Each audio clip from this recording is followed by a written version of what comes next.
So we're doing a little test run here of how these look, because I just opened them in the bedroom. That first came down the silhouettes, and now we're seeing the room darkening shade behind it. This has got a really soft kind of green. These are really, really pretty. And tomorrow, love the way this looks. And tomorrow we'll put the cornices on the top, which will be huge.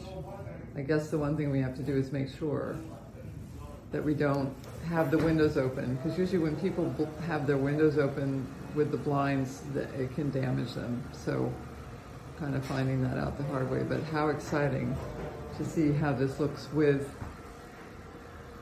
the great chandelier and wallpaper. Actually, the cornice has got the same fabric as the wallpaper, which is really lovely, from Schumacher.